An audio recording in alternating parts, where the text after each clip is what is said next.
नमस्कार, 20 मिनट 20 खबर में आपका बहुत बहुत स्वागत है। आप सबके साथ मैं हूं प्रियंका राय। अगले 20 मिनट में आपको हम 20 अहम खबरों से रूबरू कराएंगे। तो चलिए शुरू करते हैं 20 मिनट में 20 खबरों का सिलसिला। T20 वर्ल्ड कप में लगातार दूसरी जीत के साथ टीम इंडिया अपने पूल में टॉप पर पहुंच गई है। टीम इंडिया ने सिडनी में खेले गए मुकाबले में नीदरलैंड्स को 56 रन से हरा दिया। भारत के दिए 180 रन के लक्ष्य का पीछा करती हुई नीदरलैंड्स की टीम 9 विकेट खोकर 123 रन ही बना सकी। भारत की ओर से भुवनेश्वर कुमार, अर्शदीप सिंह, अक्षर पटेल और आर अश्विन ने 2-2 विकेट लिए, जबकि मोहम्मद शमी ने 1 विकेट लिया। नीदरलैंड्स के लिए टीम प्रिंगल ने सबसे ज्यादा 20 रन बनाए। इससे पहले टीम इंडिया के कप्तान रोहित शर्मा ने टॉस जीता और बैटिंग का फैसला किया। हालांकि उनका ये फैसला तब गलत साबित होता दिखाई दिया जब उप कप्तान केएल राहुल सिर्फ 9 रन बनाकर आउट हो गए, लेकिन इसके बाद रोहित शर्मा और विराट कोहली ने शानदार बैटिंग की। रोहित शर्मा के 53 रन पर आउट होने के बाद आए सूर्य कुमार यादव ने एक बार फिर धुआंधार बैटिंग का नजारा पेश किया। सूर्य कुमार और विराट कोहली ने तीसरे विकेट के लिए नाबाद 95 रन की साझेदारी की और टीम इंडिया का स्कोर 179 पर पहुंच गया। विराट ने 62 रन की नाबाद पारी खेली, जबकि सूर्य कुमार 25 गेंद पर 51 रन बनाकर नाबाद लौटे। साउथ अफ्रीकी बल्लेबाज राइल रूसो ने T20 वर्ल्ड कप का पहला शतक जमा दिया है। उन्होंने बांग्लादेश के खिलाफ गुरुवार को खेले गए सुपर 12 ग्रुप 1 मुकाबले में यह कारनामा किया। रूसो ने 56 गेंदों पर 109 रनों की पारी खेली। उन्होंने अपनी पारी में 7 चौके और 8 छक्के जड़े। यह T20 वर्ल्ड कप के इतिहास में अब तक का 10वां शतक है।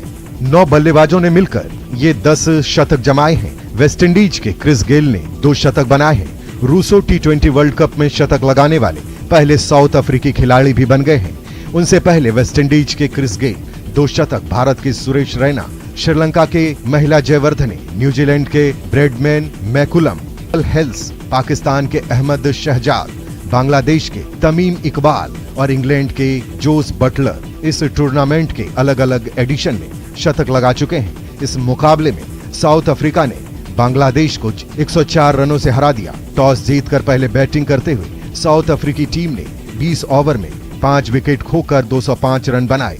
जवाब में बांग्लादेश की टीम 16.3 ओवर में 101 रन के स्कोर पर ऑल आउट हो गई। यानी बांग्लादेश की टीम रूसो के इंडिविजुअल स्कोर की बराबरी भी नहीं कर पाई।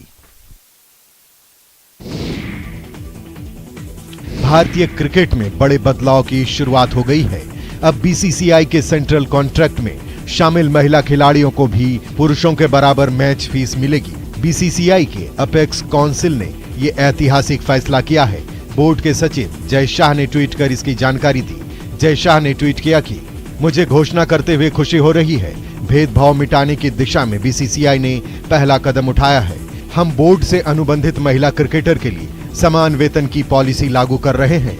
अब महिला और पुरुष दोनों क्रिकेट खिलाड़ियों को एक जैसी मैच फीस मिलेगी। इसके जरिए हम क्रिकेट में लैंगिक समानता के एक नए युग में प्रवेश कर रहे हैं। बता दें कि अब महिला क्रिकेट खिलाड़ियों को अब हर टेस्ट खेलने के लिए 15 लाख रुपए मिलेंगे। एक वनडे खेलने के लिए 6 लाख और T20 मैच के लिए उन्हें 3 लाख रुपए मिलेंगे। इससे पहले भारतीय महिला क्रिकेट टीम की खिलाड़ियों की टेस्ट के लिए 4 लाख रुपए बतौर मैच फीस मिलते थे, जबकि वनडे और T20 के लिए 1 लाख रुपए मिलते थे।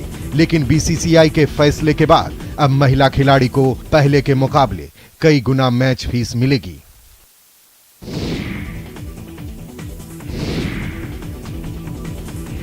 दिल्ली में एमसीडी चुनाव के पहले कूड़े पर सियासत तेज हो गई है। दिल्ली के सीएम अरविंद केजरीवाल के गाजीपुर दौरे से पहले भाजपा और आप के कार्यकर्ताओं के बीच जमकर बवाल हुआ।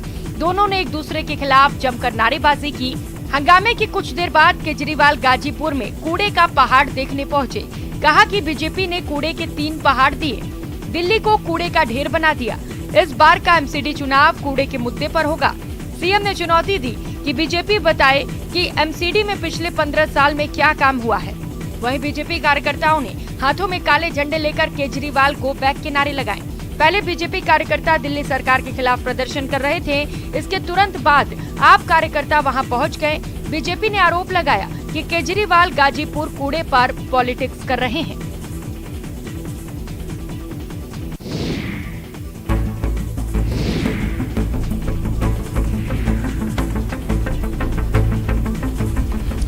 गुजरात के वलसाड में स्टाइलिश हेयर कट कराना युवक को महंगा पड़ गया। दरअसल युवक सैलून में फायर हेयर कट कराकर अपने बालों को स्टाइलिश लुक देना चाहता था। उसने हेयर ड्रेसर से कहा कि उसे फायर हेयर कट कराना है।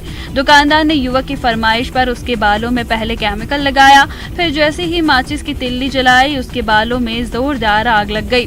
तस्वीरों में आप साफ देख सकते हैं कि कैसे युवक आग लगते ही झटपटाने लगता है और जिस तौलिए से चेहरा उसने ढांक रखा था उसी तौलिए से बुझाने की कोशिश करता है, लेकिन उसकी ये कोशिश नाकाम रहती है। उसके बाद युवक दुकान के बाहर की ओर भागता है। गनीमत ये रही कि आग बुझ तो जाती है, लेकिन युवक गंभीर रूप से झुलस जाता है।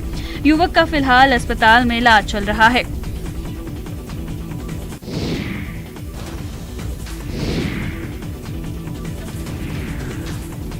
धधकती बिल्डिंग की ये तस्वीरें मुंबई की है।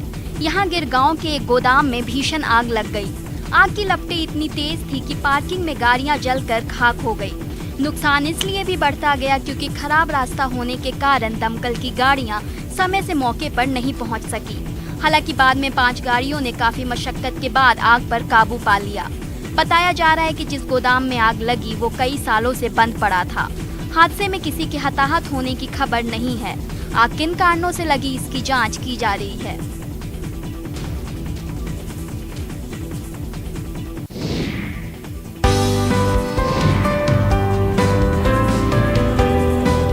प्यार में पड़े इस प्रेमी जोड़ी को देखिए जो पति पत्नी बन गए हैं। युवक अपनी प्रेमिका की मांग में सिंदूर लगा रहा है। युवती भी उसके साथ जीने मरने की कस्में खा रही है। बिना बैंड बाजा और बारात की ये प्रेमी जोड़ा शादी के बंधन में बंध गया और 7 जन्मों के लिए एक दूसरे के हो गए। मामला मुंगेर के टेटिया बम्बर प्रखंड के गोकुलचक गांव का है, जहां सुमन कुमार नाम का युवक अपनी प्रेमिका से मिलने देर रात उसके गांव पहुंचा था। दोनों प्रेमी बचते बचाते सबकी नजरों से मिलने देर रात गांव पहुंचे। तभी गांव के कुछ लोगों ने दोनों को आपत्तिजनक स्थिति में देख लिया। ग्रामीणों ने उनको पकड़ा और परिजनों को सूचना दी। आनंद फानन में दोनों के परिजन मौके पर पहुंचे। फिर क्या था, गांव के लोगों ने दोनों पक्ष की मर्जी से मंदिर में ही युवक युवती की शादी करवा दी। दोनों की शादी पूरे रीति रिवाज के साथ संपन्न हुई। इलाके में इस शादी की खूब चर्चा हो रही है। हालांकि इस मामले की जानकारी हरपुर थाना पुलिस को फिलहाल नहीं है। इस अनोखी शादी का वीडियो जमकर वायरल हो रहा है। हालांकि इस वायरल वीडियो की पुष्टि न्यूज़ 18 नहीं करता है। हिस्ट्री और नेशनल जियोग्राफी चैनल में तो आपने अक्सर जानवरों को शिकार करते देखा होगा, लेकिन अगर आपको लाइव शिकार होते दिख जाए तो क्या कहेंगे आप? अद्भुत, अविश्वसनीय, अकल्पनीय, ऐसे ही कुछ शब्द बृहस्पतिवार को जयपुर के विश्व प्रसिद्ध झालाना लेपर्ड सफारी में घूमने गए लोगों के मुंह से निकले। यहाँ उन्होंने तेंदुए को शिकार करते हुए लाइव देखा। यहाँ तेंदुए ने एक वयस्क और भारी भरकम नील गाय को मार गिराया। अमूमन नील गाय तेंदुए से आकार और वजन में कई गुना बड़ी होती है। ऐसे में तेंदुए ज्यादातर वयस्क नील गाय से बचकर ही रहते हैं, लेकिन झालाना लेपर्ड सफारी में महज 500 किलोमीटर वजनी युवा पैंथर राणा ने पहले घात लगाकर 200 किलो वजनी वयस्क नील गाय पर हमला किया और उसके बाद करीब 15 मिनट लंबे चल संघर्ष में नील गाय को मार गिराया। तेंदुए से संघर्ष के दौरान नील गाय ने खुद को बचाने के लिए पूरी ताकत लगा दी, लेकिन वो खुद को उसकी पकड़ से छुड़ा नहीं पाई। इस दौरान नील गाय अपने अगले और पिछले पैरों से पैंथर को कुचलने की और घायल करने की कोशिश करती रही, लेकिन यहाँ तेंदुए ने अपनी शिकारी प्रवृत्ति की कुशलता का परिचय देते हुए नील गाय के प्रहार को अपने पिछले पंजों से विफल कर दिया।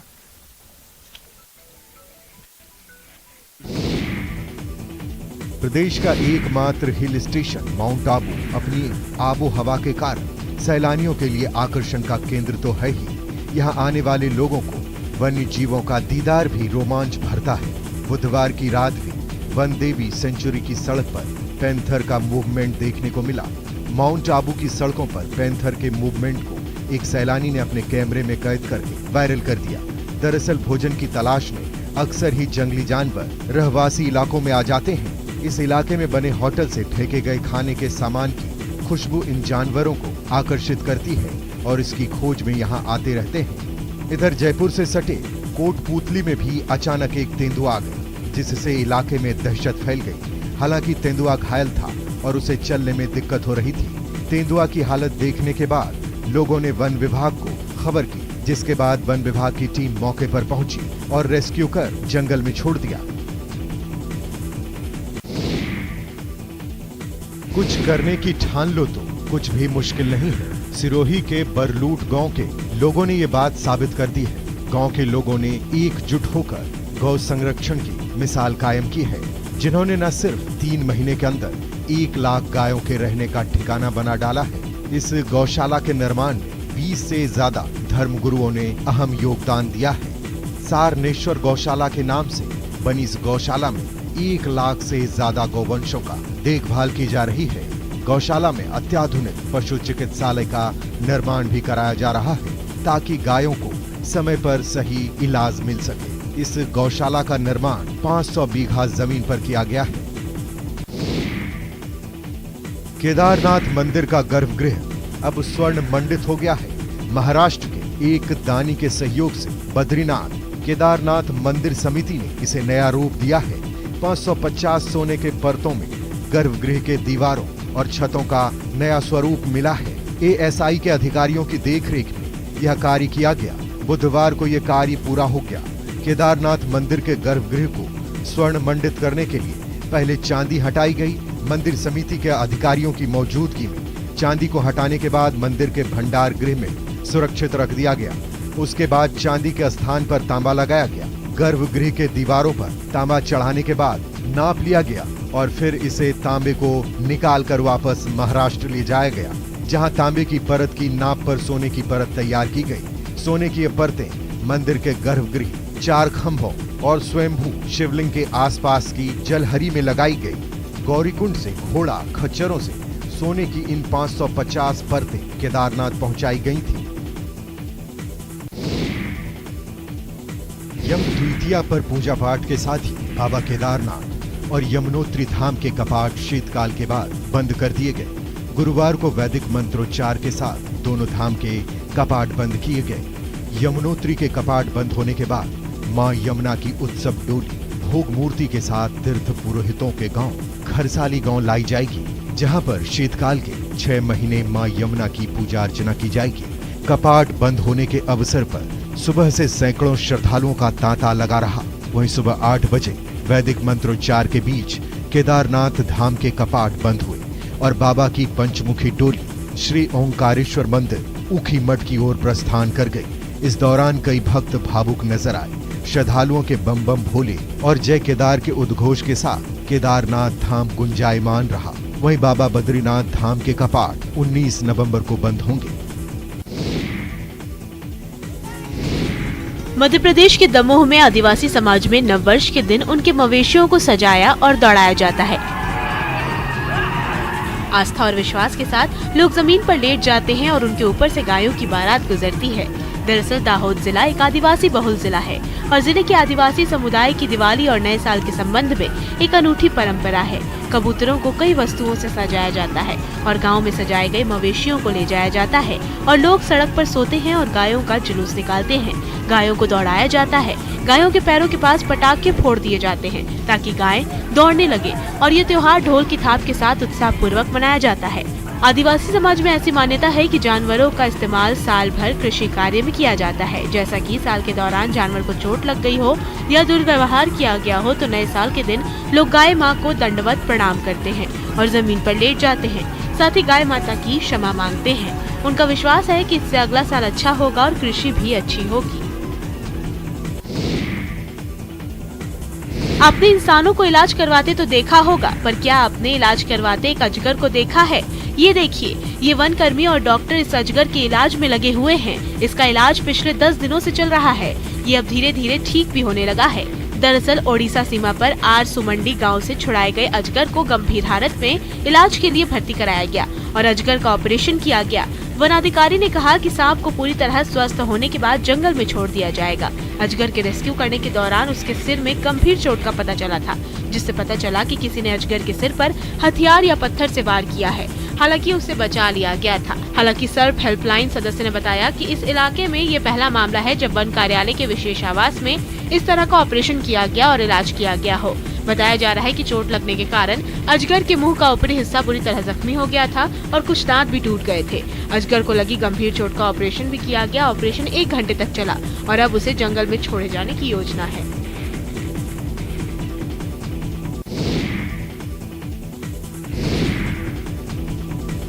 जम्मू कश्मीर के बडगाम में भारतीय सेना ने शौर्य दिवस कार्यक्रम का आयोजन किया। कार्यक्रम में रक्षा मंत्री राजनाथ सिंह और जम्मू कश्मीर के उपराज्यपाल मनोज सिन्हा भी शामिल हुए। कार्यक्रम को संबोधित करते हुए रक्षा मंत्री राजनाथ सिंह ने देश की एकता और अखंडता को बनाए रखने के लिए अपना सर्वस्व न्यौछावर करने वाले वीर शहीद सैनिकों को याद किया। बता दें कि 27 अक्टूबर 1947 को भारतीय सेना के सिख रेजिडेंट ने वायुसेना के विशेष विमान से श्रीनगर में लैंड कर जम्मू कश्मीर को पाकिस्तानी सेना और कबायलियों के चंगुल से बचाया था। राजनाथ सिंह ने कहा कि ये शौर्य दिवस उन वीर सेनानियों की कुर्बानियों और बलिदान को ही याद करने का दिवस है। इस मौके पर कई रंगारंग कार्यक्रमों का भी आयोजन किया गया।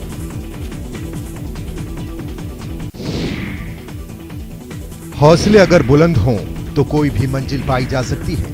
यही साबित किया है जम्मू के नगरोटा इलाके के गांव ठोक बंजीरा की रहने वाली सीमा देवी ने, जिन्होंने जम्मू कश्मीर की पहली महिला ई रिक्शा ड्राइवर बनकर एक मिसाल कायम की है। सीमा देवी के परिवार में उनके पति और 3 बच्चे हैं, जिनमें से 2 लड़कियां हैं। सामान्य घरों की तरह सीमा देवी के परिवार में भी खर्च बढ़ रहे थे, लेकिन कमाने वाले सिर्फ उनके पति ही थे। फिर जब उस कमाई से बात नहीं बनी तो सीमा देवी और उनके पति ने मिलकर सोचा कि क्यों ना ई रिक्शा खरीदा जाए। लेकिन चैलेंज ये था कि इसे चलाएगा कौन, क्योंकि सीमा के पति तो निजी कर्मचारी थे। बस फिर क्या था, सीमा ने कमान अपने हाथों में ले ली और ई रिक्शा चलाना सीख लिया और आज वो जम्मू कश्मीर की पहली ई रिक्शा चालक बनकर सबके लिए मिसाल बनी है। सीमा के मुताबिक इस सफर में उनके पति ने तो उनका साथ दिया, लेकिन कई लोग उनके फैसले से खुश नहीं थे। लोगों से ताने भी उन्हें सुनने पड़े, लेकिन सीमा कहती हैं, अगर ताने सुनती तो मैं अपने बच्चों को अच्छी शिक्षा नहीं दे पाती। कार्तिक मास की शुक्ल पक्ष की द्वितीया के अवसर पर पोखरण के बाबा रामदेव समाधि के दर्शन करने के लिए श्रद्धालुओं की भारी जनसैलाब उमड़ पड़ा।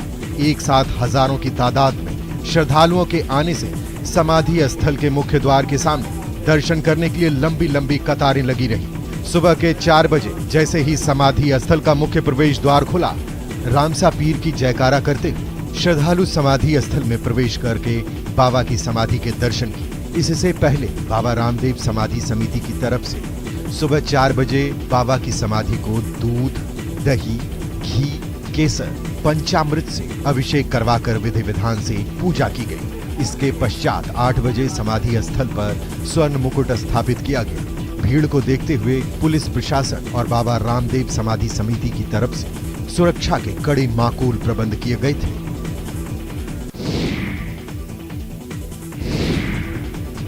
लोक आस्था की महान पर्व छठ का 4 दिवसीय अनुष्ठान शुक्रवार से नहाय खाए के साथ शुरू होगा। इस पर्व को लेकर बिहार की राजधानी पटना में खासा उत्साह देखा जा रहा है। इस मौके पर पटना के गंगा घाट से एक शानदार तस्वीर सामने आई। यहाँ कलाकारों और छात्रों ने गंगा नदी के तट पर विशाल पेंटिंग लगाई है। ये पेंटिंग 21 फीट लंबी और 15 फीट चौड़ी है। इसका मकसद पूरी दुनिया में इस त्योहार का संदेश फैलाना है। इस पेंटिंग को वर्ल्ड बुक ऑफ रिकॉर्ड्स को भेजा जाएगा ताकि पूरी दुनिया इसे देख सकेगी। पेंटिंग बनाने वाले छात्रों में शामिल अंकिता ने बताया कि इसे सूती कपड़े और प्रामाणिक रंगों से बनाया गया है। पेंटिंग बनाने के लिए हल्दी, नील, चंदन पाउडर जैसी प्राकृतिक उत्पादों का इस्तेमाल किया गया है। छठ महोत्सव 28 अक्टूबर शुक्रवार से शुरू होगा। 29 अक्टूबर को खरना है। 30 अक्टूबर को अस्ताचलगामी यानी डूबते हुए सूर्य को अर्घ्य दिया जाएगा।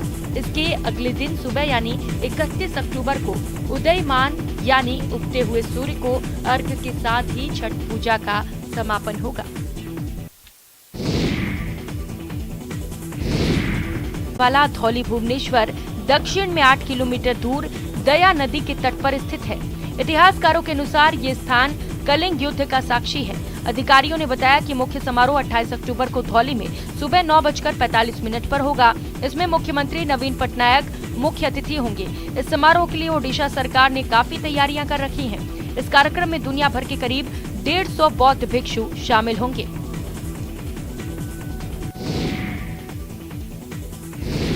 एक इशारा मिलते ही 2 गुटों में युद्ध छिड़ गया। जलते हुए हिंगोट बरसने लगे। तस्वीरें मध्य प्रदेश के इंदौर से आई हैं, जहां 2 साल बाद फिर हिंगोट युद्ध हुआ।